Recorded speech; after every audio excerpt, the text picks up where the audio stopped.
Welcome to The Craft. I'm your host, May Globus. This podcast is a collection of intimate conversations on artistry, mastery, and life with talented, passionately curious creatives and entrepreneurs. Most are dear friends, some are those I've admired from afar. I hope you enjoy these conversations, this exploration of the humanity that connects all of us, as much as I do having them. Thank you for being here and for listening.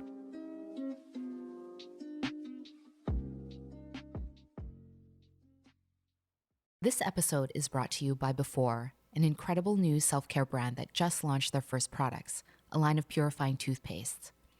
I'm obsessive about my teeth and brush them usually 3 times a day, so I'm super excited to be using Before. It ticks off many boxes of what a good toothpaste should be. Their custom supermint flavor actually tastes really good, and the consistency is silky, and at the same time, it doesn't leak out of the tube, which is a total pet peeve of mine. It's also non-abrasive, so it doesn't destroy your tooth enamel. All the harmful ingredients have been replaced by clean alternatives, and their custom blend of fluoride and dentist-approved ingredients totally promotes optimal mouth health. Before also deeply cares about our planet. Their tubes are made from 100% recyclable, plant-based sugarcane and creates 50% less carbon footprint than traditional toothpaste tubes.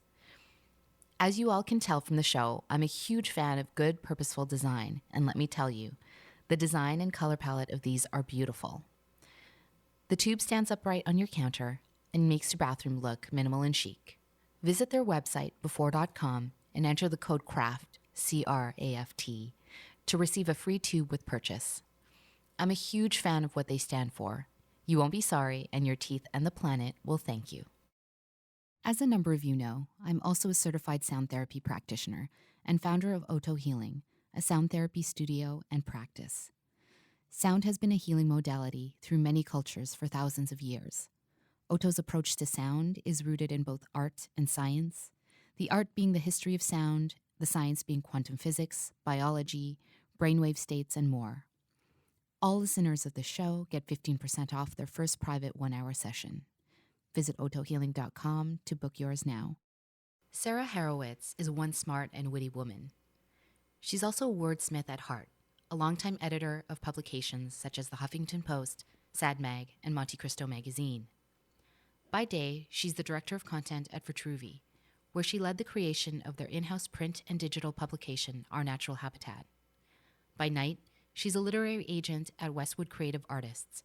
It's a recent side gig she landed, specializing in narrative nonfiction authors and helping bring their ideas to life. She grew up in the suburbs of Richmond, a quiet and bookish young girl with 2 older brothers. Her father is an intellectual and a businessman, her mother a primary school teacher.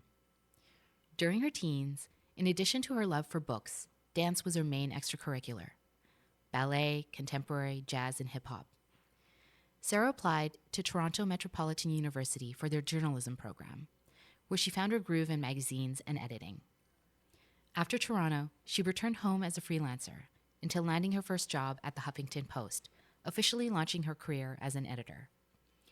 In 2022, Sara spent some of the summer in London, taking her certificate in publishing through Columbia at Oxford University. In this conversation, we talk about the natural way she found herself in journalism, what viral content was like when she first started as an editor, and how she's seen it evolve over the years. The HuffPo being on the front line for how news was produced for a younger audience, what makes a good journalist, the process of creating Our Natural Habitat and Vitruvi's refreshed branding, the state of publishing right now and book talk, what a literary agent does, traditional publishing versus self-publishing, and much more. Please enjoy this exploration of life, journalism, and many other things with the incredible Sara Harowitz. Sara Harowitz, welcome to The Craft. Thank you. Yay, we did it. We did it. Here we are. We braved the rain and we're here. Yes, we did. We did. It's a Saturday morning. It's raining, but we're in this warm studio, and we're going to have a conversation. How are you feeling? I'm good. I feel rested today. I woke up feeling ready for the day, which, I don't know, it's been a weird week of sleep, so I'm excited that I have energy today. Yes, I love it. I love it. So I was thinking about, well, you and I had also chatted about this, where we met. And we met in your MONTECRISTO Magazine days. And this is the time of eventing and going to a lot of things. And I remember always seeing you at these events. And we would always just kind of say, hi, how's it going? But we didn't really know each other that much back then. And then you moved into my neighborhood. And I think that's when we started to have coffees and catch-ups and, you know, throw around some ideas and thoughts. Yeah, we went for a croissant at that adorable little French bakery, which actually moved and is no longer in our neighborhood. Sad, Yes. but- It's like, I think it's on Broadway now. I'm actually going there today for a meeting at 1:30. Lucky. I'll let you know how it is. Well, let's go back in time. Let's go back to young Sara growing up in Richmond. Tell me about life back then.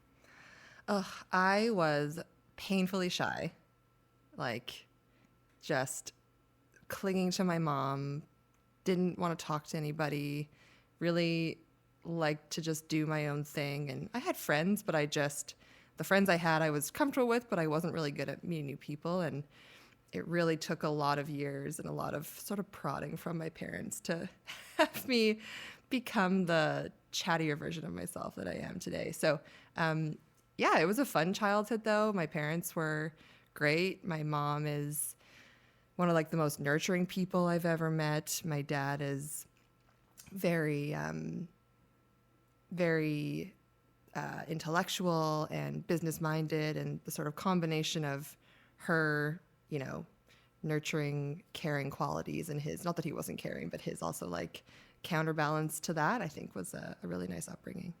So your mom was a school teacher, primary school teacher. And yes, your dad was a consultant and businessman. Do you see elements of yourself in both of them? Are you kind of a half and half kid in terms of traits and personality? I think so. I was actually chatting about this with a cousin recently, and we were talking about how one of my brothers is more like my dad, my other brother is more like my mom in certain ways, and he was like, "You're kind of in the middle," and I was like, "Thank you. I think I am too." Not that it would be bad to be more like one or the other of them, but I do see a lot of like the caring qualities that I have coming from my mom, and a lot of the sort of headstrong qualities coming from my dad. Yeah, I could see that because I if I reflect on the kinds of conversation, we have really fascinating conversations.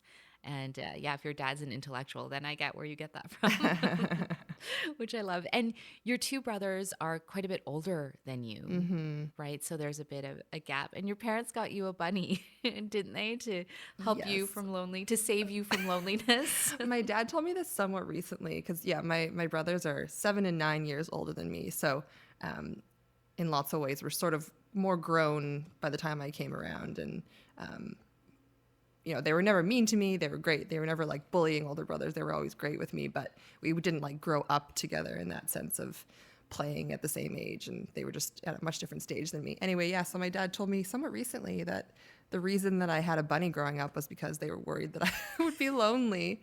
And so, A, why was it a bunny? I don't know. B, like, I don't think I ever expressed interest in having a pet. They just one day were like, "We're getting you a bunny." And I was like, all right. You're like, do I have to take care of this? Like, is this Yeah. part of my chores now? Yeah. And then later when the bunny died, a couple of years later, they got a puppy, which I thought my dad wanted. I thought it was kind of like midlife crisis, needs a dog in his life kind of thing. And again, my dad told me recently, no, that was because we wanted someone around the house for you. And I was like, I had friends. I was doing fine, you guys. But yeah. I'm curious to know, with the 7 and 9 year gap between your brothers, did it almost feel like you were an only child in a sense with that big gap and they're kind of doing their own thing? It only did when they were really sort of university age and they had moved out and I was still in the house and, you know, kind of mid high school or early high school at that point. So no, I never, because they were around still. And again, they were really, really nice with me and great with me. And we still had a relationship. It wasn't like they, you know, ignored me. So I never really felt like an only child. And yeah, I honestly never felt lonely. So I find it hilarious that my parents were really, really worried about it. And were you really bookish as a child? Yes, I read a lot. My grandmother, my dad's mom, every birthday for any of the grandkids would take each one on for like lunch and a shopping trip. And usually that meant, okay, I want to go to Toys R Us. I want to go to, a sports store and get a new basketball or whatever it was. And there was one year where I wanted to go to Chapters and get books.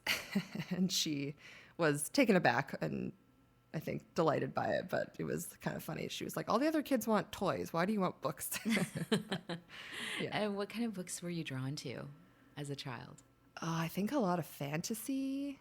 I remember a book called Frindle, loving a book called Frindle that was about a boy in a classroom who decides to rename a pen as something else. So he calls it Frindle, and it's this like kind of uprising of the class where they all start using the word Frindle instead of pen. That one really sticks out for me. And there was a book called Feeling Sorry for Celia that my aunt, who's a librarian, recommended for me, which was probably when I was a bit older, but the whole book was written in letters back and forth between characters. And that one sticks out for me as well. Your aunt was a librarian. Did you ever ask her how the Dewey Decimal System was created? No, because it still confuses me, and I don't think I could even go there, to be honest. I still don't get it. I know, I don't get it either.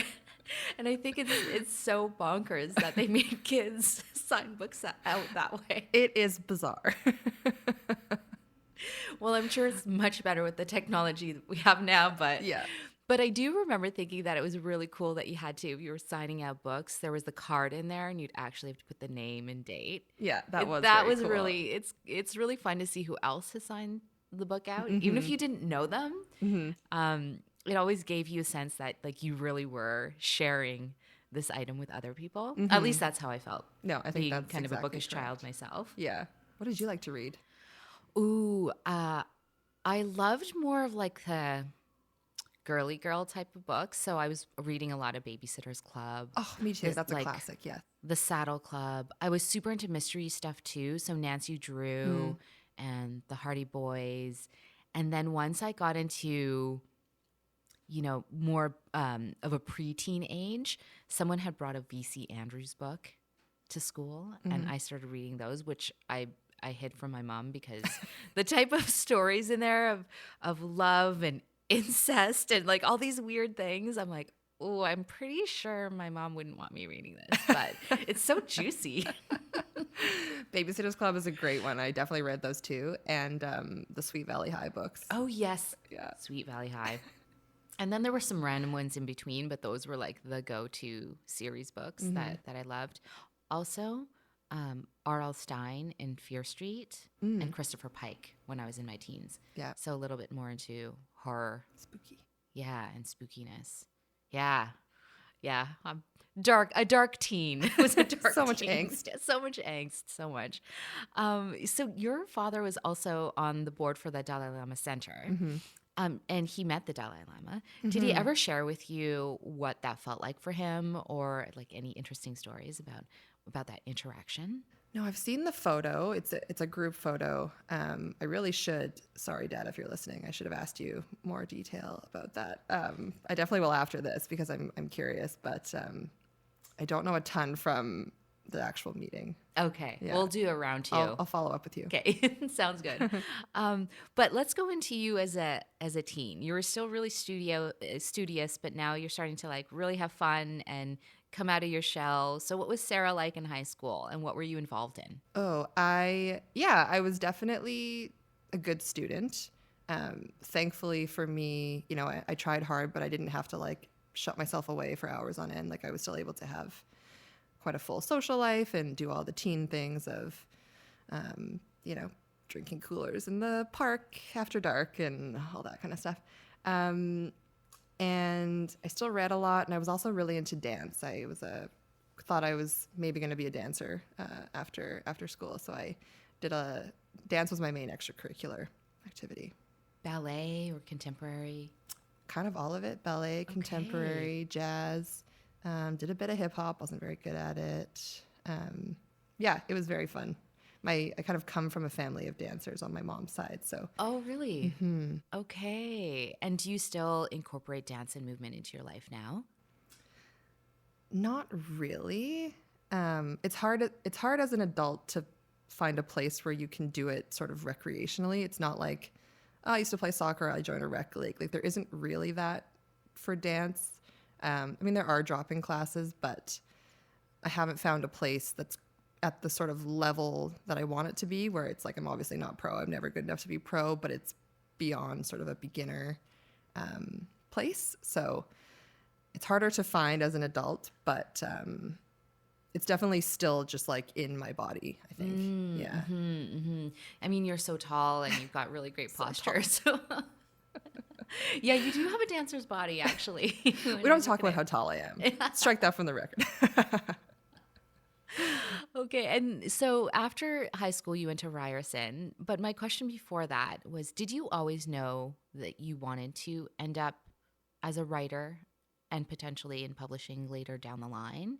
Is it something that, yeah, you just had in you from a young age? Or did you just sort of like fall into it? Yeah, I knew I liked reading. I knew I liked writing. But even, midway through high school, I didn't really know where that left me, as far as what could that look like in actuality as a working person. And I remember being at a family event and I think like great uncle Uncle Sam, maybe I want to say, I was telling this to him kind of, and he said, oh, have you thought about journalism? And I was like, I don't even know what journalism is. But I started looking into it and got an internship at my local newspaper in Richmond and did a couple stories for them. And I was like, oh, I think I kind of like this. And then from there, applied to formerly called Ryerson University, now called Toronto Metropolitan University, for their journalism program. And got in. So it was really, once I was in the program, that I knew I liked writing again, but it was in the program that I kind of found my home in magazine and in editing and in really being sort of the shaper of the story more than needing to necessarily like write the story. Yeah. Okay. And you graduated with honors. I did, yeah. Yeah. And you had the full university experience out in Toronto. Yeah, Toronto Metropolitan is a funny university in that it's right downtown Toronto. So there is a small campus, but it's just kind of in and amongst the city, really close to Dundas Square. So really in the heart of all the kind of hullabaloo around there. So it wasn't sort of your traditional campus experience where you're insular and there's, all these things going on campus with that. That said, I really like the experience that I had because I just got to be 18 and living on my own in Toronto and grow up in a really unique way in that sense. So I'd go visit my friends who were at the sort of more traditional campus experience schools, but I actually really liked being in the heart of the city and having it that way. Yeah, that would actually be so cool because I went to UBC and that university is like its own Literally, city. It's at the edge of a cliff. Yeah. So yeah, it would be fun to be young and sort of like running the city, And we really felt like we ran the city. Yeah, I mean, it's I bet. yeah. Obviously, we knew nothing, but it really felt like we were just owning the place. And then after university, you got your first job in Toronto. And what was that like when you got that first journalism job? How did you feel? I felt incredible. I mean, I had been published and paid for my writing before, but just sort of one-off things. And yeah, I got a part-time job as like an associate editor, I think, for a blog called She Does the City, which is still very much alive and well today. And yeah, it was amazing to just feel like, wow, I'm doing it. I'm editing pieces. I'm putting them on the web. People are reading them. I'm like part of the conversation. So yeah, it was huge. And then you came back to Van. Yeah. And then continued to work for She Does the City. Did I get that right? Yeah. Yes. But also doing a bunch of freelance. And then you finally were hired at HuffPo full time. Yes. Yes. The Huffington Post Canada had a BC or a Vancouver office. That was sort of the the BC hub for all the provincial news. And I got a job there, which was a wild time just because that was like it wasn't the golden age of the internet. I don't know if there really was such thing actually, but being part of a news site at a time when I really do think that the Huffington Post was sort of the front lines of how we consume and produce a lot of news for a younger audience. So it was really cool to be part of that. Yeah, no, I agree. I remember reading it, and yeah, it was a online publication before all the BuzzFeeds and everything else that came out. Like they were the OG, they were like the genesis. And I remember you saying you were tasked with creating viral content when you first started. And so I'd love to know what viral content was like when you first started, and how have you seen it change over the years? That's an interesting question. I mean, if you look up my author profile on the Huffington Post, there's some hilarious stuff on there. There's one about like a truck carrying like a truck full of I think it was beans or peas, like cans of peas to go to a grocer. Somehow the back opened and all the peas fell everywhere on the highway. And like that was a story that I wrote up because all the puns you could do, and how funny is it that this like truck exploded with all these peas on the highway. So like that's a real example of a piece of sort of viral content that we were like, we have to put this up. People will read this, which is I recognize not hard hitting journalism, but stuff like that did really well for us at the time. Or I remember I had seen, I think on Instagram or something, that this girl for Halloween had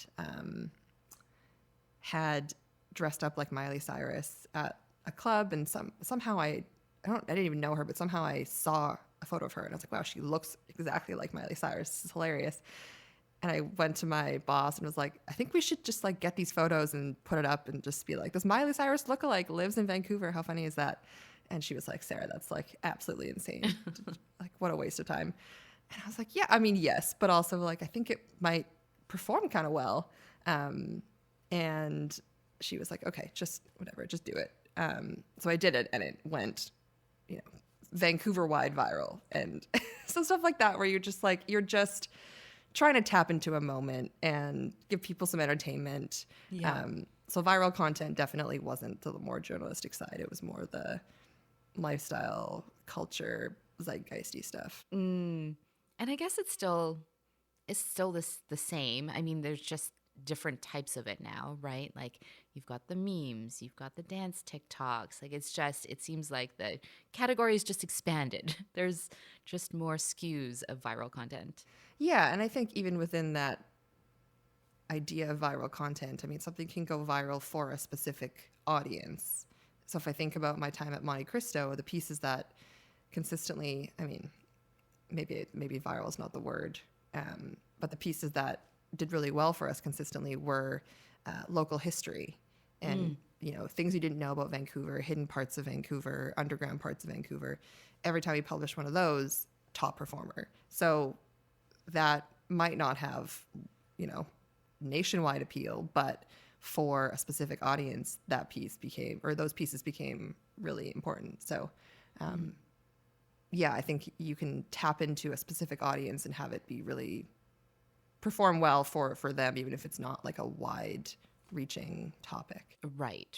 So just knowing who your audience is and writing for them or sharing stories for them. I'm really curious to know what you think makes a good journalist, in your opinion. And I'd also love to know, you as a journalist, what are your North Star values? I feel like they'll be the same. The two answers are probably going to be the same for me. I think to be a good journalist, one of the most important things is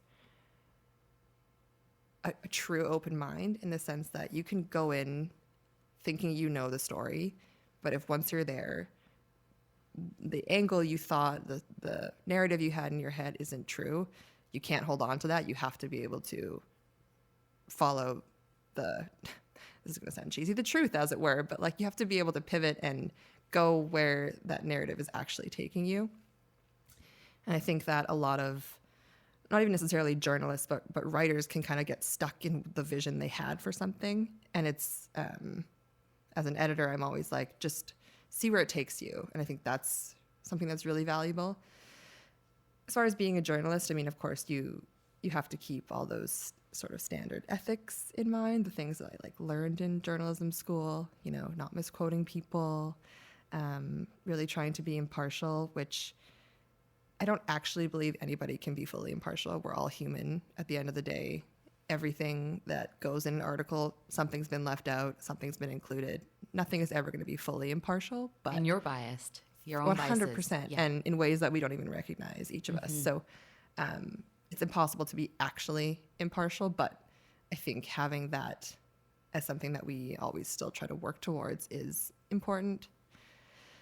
And for myself, I mean, if I think about the values that matter to me, maybe more as like an editor when I'm treating a piece or editing a piece, I think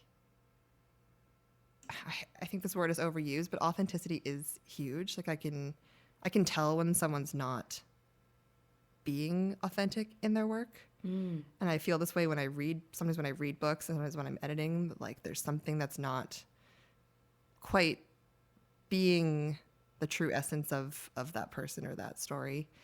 Is that intuitive? Like, are there actual cues, or is that more of a feeling when you know something is not as authentic as it could be?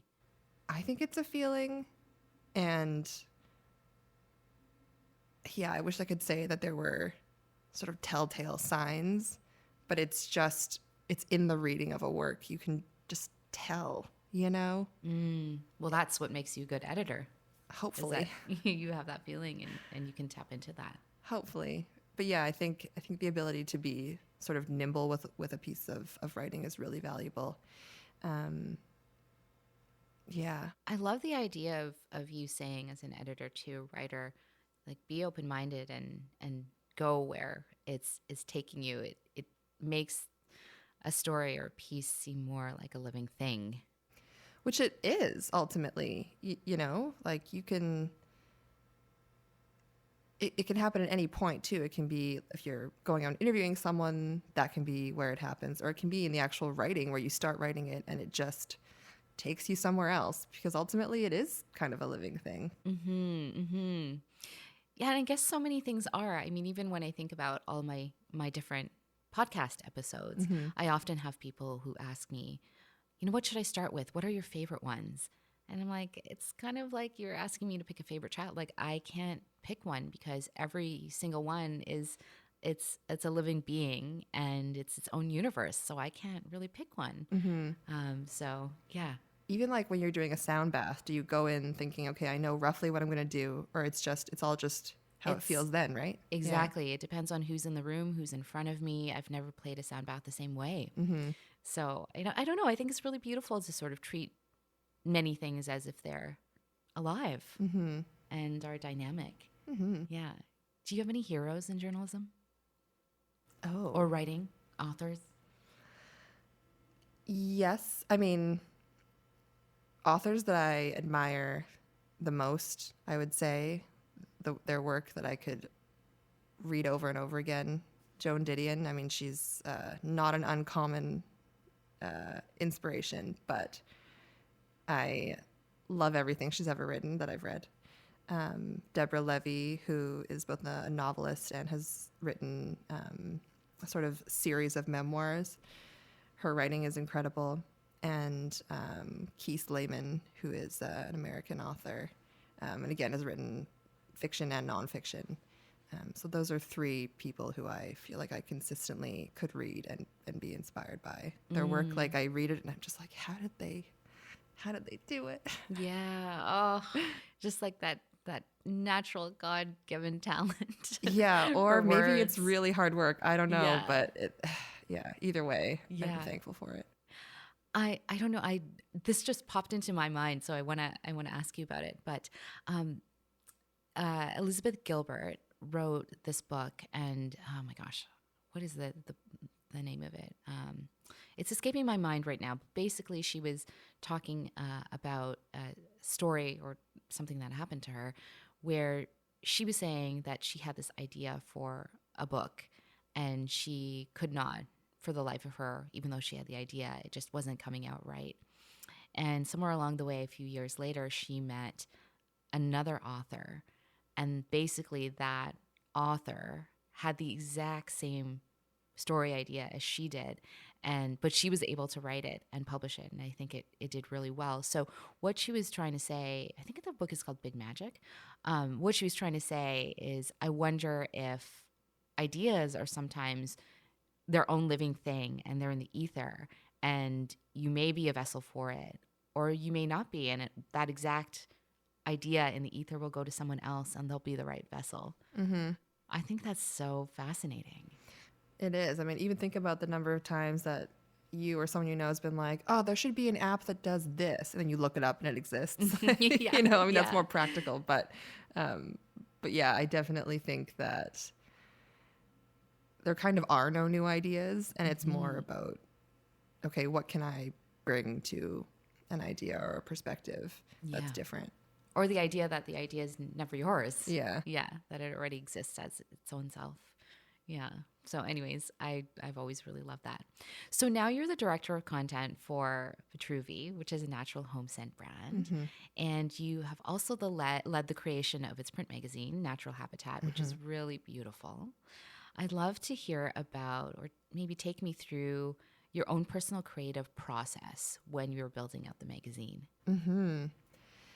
It was really, really rewarding because I'd worked on countless print magazines before. I'd interned at magazines, obviously spent 4 years at MONTECRISTO, also edited a local magazine called Sad Mag. Like I'd put together and been part of and been the editor of a lot of magazines. But with Natural Habitat, it didn't exist before. So it wasn't like we had a template to follow or, design standards or anything. We could just dream it up the way that we wanted it to be.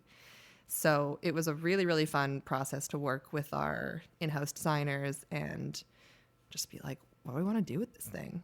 And I think that element of play is really clear in the final product. There's color, there's text treatment, there's just like this element of whimsy almost that I really love, but it's still grounded and it's still beautiful. It's still like a keepsake item. It's not chaotic. It's just, it's wide ranging. So yeah, it was really fun. That's sort of on the design side. That was really great. And then similarly with the content or the written content, it was just sort of sky high. What do we want this to look like? And our tagline for the magazine is exploring ways that we can feel at home in our bodies, in our spaces, and in our world. So looking at those sort of 3 buckets as our buckets to fill as our sort of mission, it was really cool to explore what does that mean and how can we kind of push those boundaries of what each of those things mean. Yeah. And I still have the one that you sent me, and I think it's the first issue. And I still have it. It really is beautiful, but also the writing and the content in it is really rich. Yes. It's not viral content. It's not viral content. Yeah, No. it's really intelligent. Yeah, thank you. And that again was intentional. It was, how can we be playful? And yes, we are a magazine that is, essentially for a brand at the end of the day. But my vision for it was always, yes, product is a part of it. Yes, Vitruvi is ultimately the voice behind this magazine, but we are going beyond that in the sense that what does the Vitruvi customer care about in the world beyond just Vitruvi product? So, there's everything from Sara, who was a survivor of the Nexium cults, wrote a piece on coming back to her own body, which was obviously in the bodies section, to a reading list that someone wrote and pairing Vitruvi scents with different books. I love that. Yeah. So good. To a piece on, we went to the factory in Los Angeles of Citizens of Humanity, which is one of the most like sustainable denim companies I think ever. So, and that was in the world section. So yeah, it was really nice to expand what content could be for a brand, I think. What was, I guess, who wrote the piece for the Citizens of Humanity? I wrote that one. Oh, you wrote that one. So what was it like? So you went? Yeah, I mean, they have an incredible operation in Los Angeles, which is very cool. I feel like most clothing in general we hear is made not necessarily in North America, but especially denim, I don't think a lot of it is made in North America. And they have a really state-of-the-art facility, and they employ obviously a lot of local people. And they were doing all these cool things with stone washing, but the stones are reusable as opposed to just like taking stones from the earth, and using less water in their wash cycles. And they had a whole recycling program for fabric that couldn't be used for denim that would go and be sent to a company that would turn it into filler for yoga mats or all these things. So they're really doing a lot for sustainability, which, as we know, fashion is one of the worst polluters. So yeah, it was very, very cool to see. Nice to be sent on those assignments where you can dive deeper into something, and the ability to share that. So you guys also went through a rebrand as well. And that's, I've been through one with a company before, and that's like a long and arduous process. Are you guys happy with how it turned out?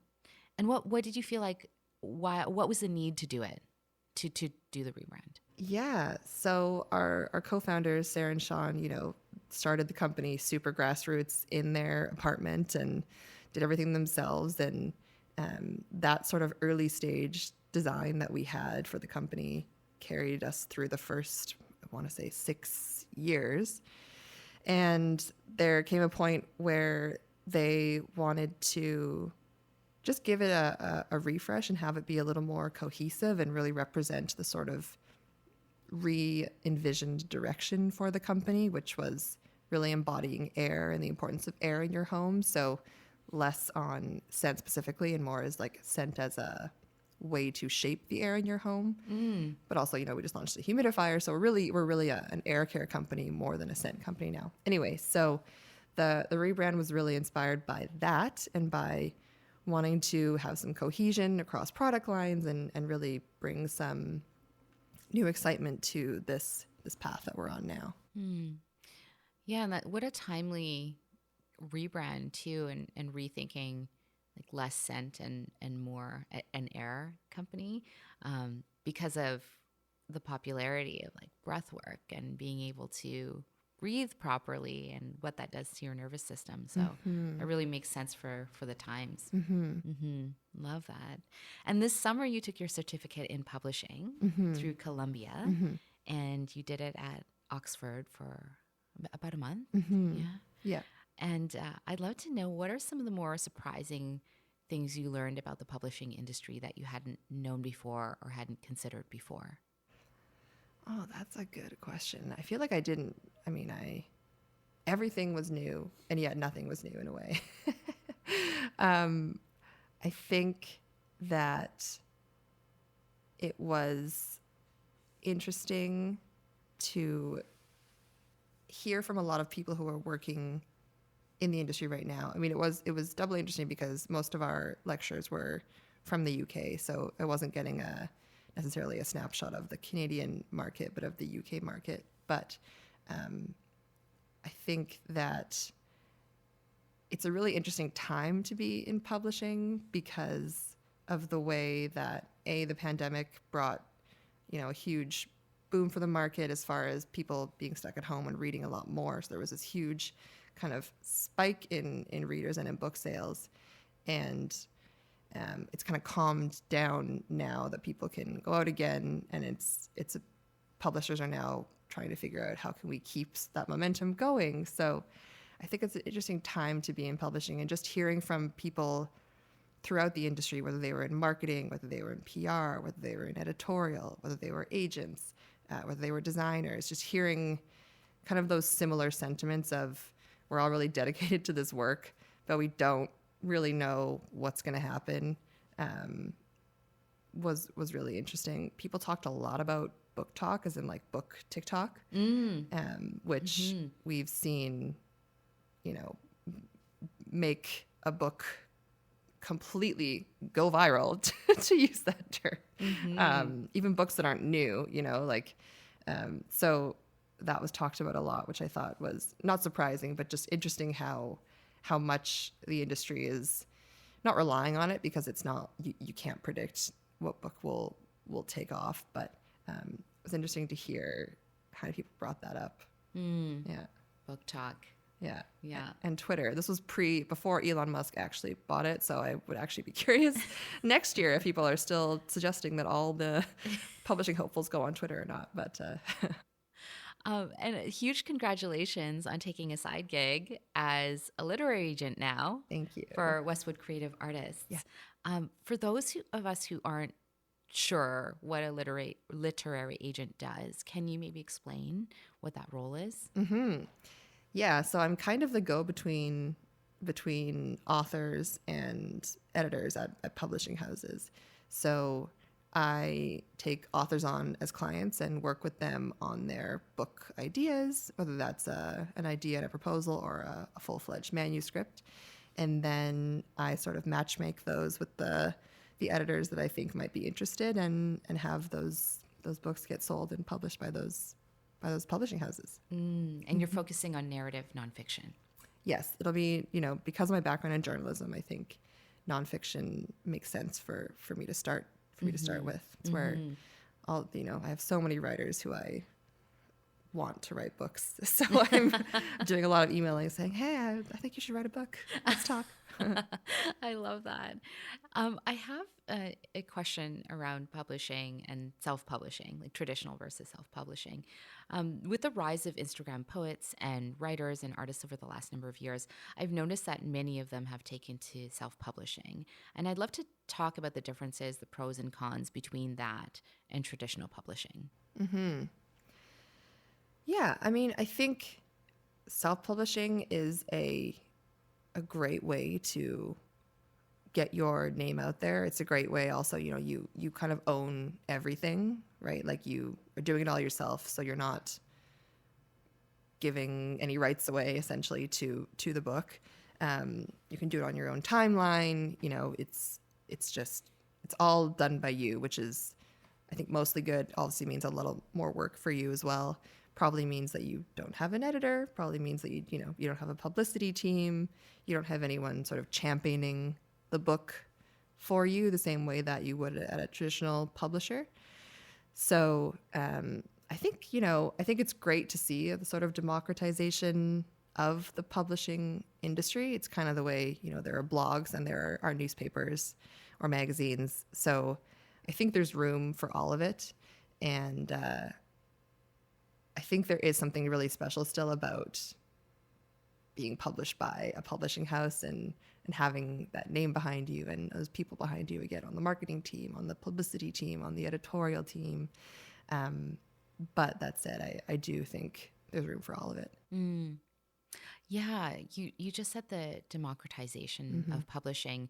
And when you said that, something that comes to mind is there's this artist that I follow on Instagram, and she does this really compelling photography. And then on top of the photography, she'll have like just one line. And it's like, it's either, if there's two people in the photo, it's like 2 lines of dialogue for between each one of them. Or if it's just one person in the photo, it's like a thought that they have. And she's really blown up. Her name is Sara Baba. And she just released a book of her art recently. And she had a sliding scale of what people could pay. So you could pay anywhere from $60 to $300, and it was your choice. And I thought that was really cool. Yeah, I think we're seeing more of that stuff in art, especially. I think that's very cool because it has historically been such a high barrier to entry. I mean, I guess that's why you see a lot of artists offer sort of prints as well as the original artwork itself. But yeah, I think that's great. Yeah, I thought it was great because, if you couldn't, afford the $300 coffee book, you still had a chance to have something beautiful that you really, really want. So I thought it was great, and probably we'll see more and more of that, I'm sure. Yeah. I'm curious to know how an advance works in traditional publishing, because I think I don't really understand it, and probably a lot of people don't really understand how that works. But yeah, what's the process behind how an advance works and what that means for an author and what it means for the publishing company? Yeah, so an advance is essentially an advance on your sales of the book. So you, as an author, you are entitled to a percentage of your book's sales for, however many years, forever, basically, as long as it sells. So an advance is the publisher saying, we believe in this, that we're going to give you this much sort of upfront to buy the book, to have you go write the book if it's not written yet. And then once the book actually is launched and starts selling, you sort of make back, quote unquote, that advance in those sales. And then once you've earned back your advance, you start making royalties. I see. Okay. And what happens if the book undersells? What do you mean? What happens? Yeah. So what happens if the sales of the book don't reach the advance amount? I mean, the hope is that it will, even if it takes, there's no timeline on that. Oh, right. You did mention that. I see. Yeah. Okay. So it's just whenever that happens. It could happen really quick. It could happen in a year. It could happen in 2 years. Got it. Okay. And so that's also why there's always the sort of toss-up of, do I want a big advance upfront, but then that big advance will take probably longer to earn back, or do I want a smaller advance and then start earning royalties sooner? So it's Gotcha. I mean, that's essentially what my job will be with the writers, is right. getting them the best deal for what they want in that sense. Okay. That clears up a lot of questions I had in my head. So thank you. Is there a book that you often gift to others? Oh, well, there are 2 books I tell everybody to read, one is Keith Lehman, who I mentioned previously, but his memoir is called Heavy, and it is just, it's so well written. I can't even speak about it. It's just incredible. It's about his experience growing up in the States in the South.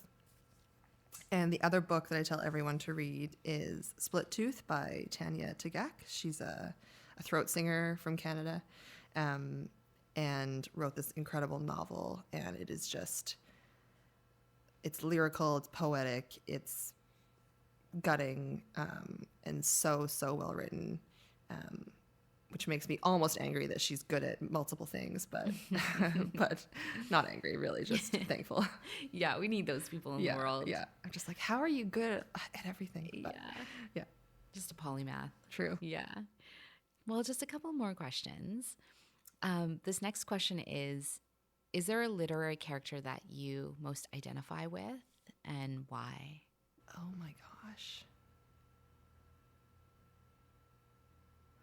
I actually don't know. I don't know if I have someone that sticks out. I spent so long reading memoir and nonfiction. It's only in the last couple years that I have really found a love in literary fiction again. So I've read a lot of fiction the last couple of years, but I don't know if there's any character that sticks out for me. I mean, I think the thing that I like about reading is that I read about people and perspectives that aren't my own. So I'm not really seeking out characters or mindsets that are like mine. I really like getting someone else's voice in my head. So that's probably why no one comes to mind. I really sort of seek the alternative. I don't want more of myself. That makes a lot of sense too. When you think of the written word and what it's brought to your life personally and in your career, What comes to your mind and how do you feel? Oh man. It is, I mean, writing, even though I don't do a ton of it anymore, it really is a big part of how I make sense of the world. When something, or a sense of my life, like when something really impactful in one way or another has happened, I do often write about it. I wrote an essay on like a big separation I had with like the most seminal like relationship I'd had. And I wrote an essay on my name and what that name means to me as being inherited from other people in my family. So there are moments that feel like the only way I can understand them is through writing them down. And in that process, kind of going back to what you were saying about, I don't know where that story is going to take me. The writing is kind of that. The writing is the therapy. The writing is the catharsis. The writing is the discovery of exploring whatever I need to explore. So that's one part of it. And then I think on the consuming side, it really is a way for me. It's a meditation. It's an escape. You know, I don't read a ton of books to like quote unquote learn. I really read to devour someone else's work and kind of what I was saying before, get their voice in my head, get out of my own head. So I think the written word has been truly invaluable for me throughout my life in some form or another. I love that. It's your mode of expression. Yeah. Oh, I'm not visual. Don't ask me to draw anything. I can't paint. I can't do anything else. Yeah. I have one question actually before my final question, which is a new one that also just popped into my mind right now. But I was listening to, the model Emily Ratajkowski. She has a podcast called High Low. And she recently had a guest on who's a dear friend of hers, Sara Hoover. And Sara Hoover is someone who's been involved in the art world for a really long time. Young, I think they're both kind of in their early and mid-30s. And Sara was a curator at the Gagosian for a really long time.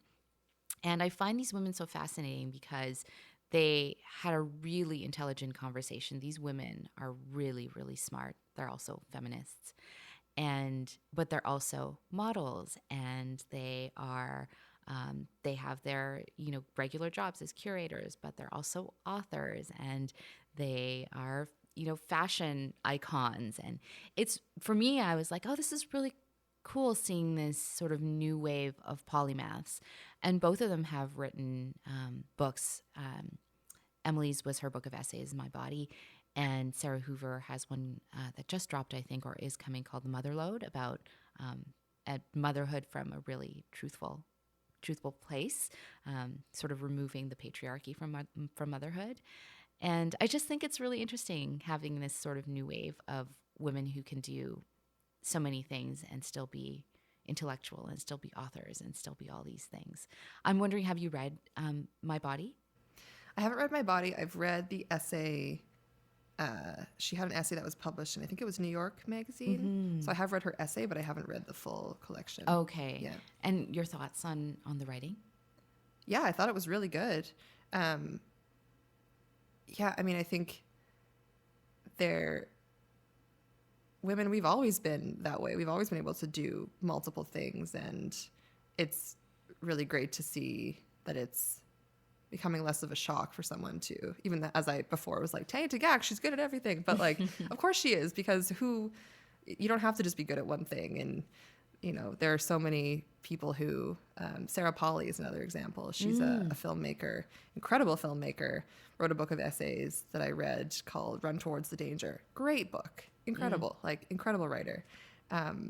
So yeah, I think it's really exciting that we can have these people who are in the public eye more, who are reminding us that we don't have to just be one thing. And yeah. I think we've always had that in us, and it's more just easy to forget sometimes. Right.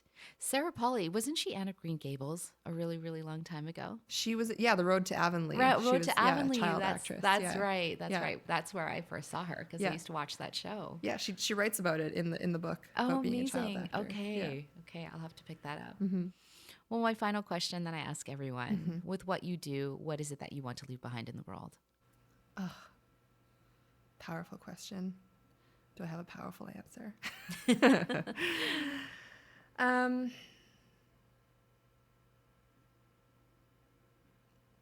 mean, I think that, with the platform and the influence that I have as an editor, as an agent, in these positions, I recognize that I am in some ways a gatekeeper. I don't like that term, but I am in some ways a decision maker in whose story gets heard, in whose story we, promote over others.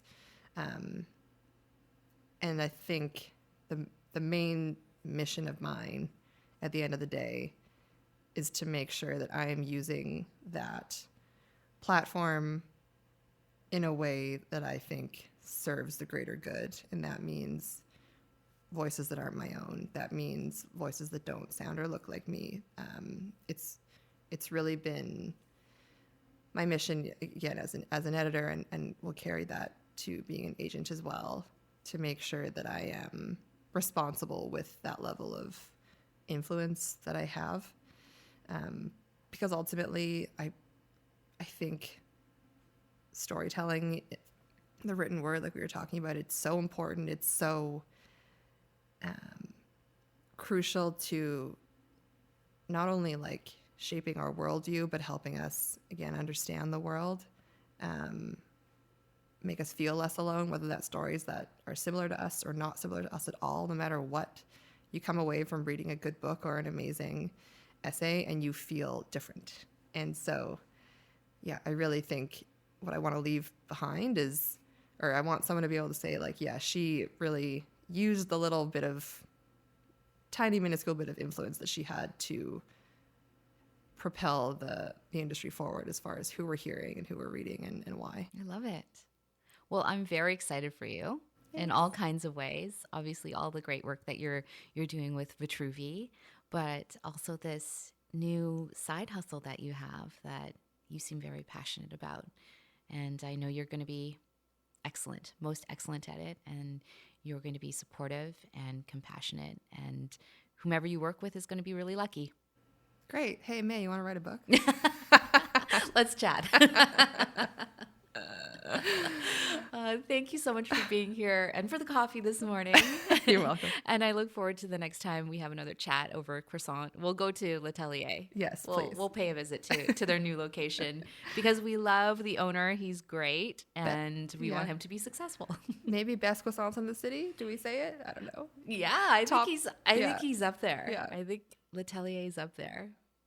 Well, so much love for you. You too. Thank you so much for being here. Thank you. This was so fun. As always, thank you for being here and for listening. To learn more about today's guest, visit the episode page for show notes and links on wearethecraft.com. You can find the entire podcast archive here or explore more conversations with past guests on Spotify and Apple.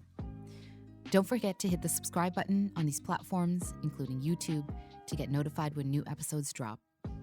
Any likes and shares on social media are deeply appreciated too. Sound and audio engineering for this show are by Andrew and Jeba Gaspis. All guest portraits and images are by Juno Kim. Appreciate you all and see you again soon.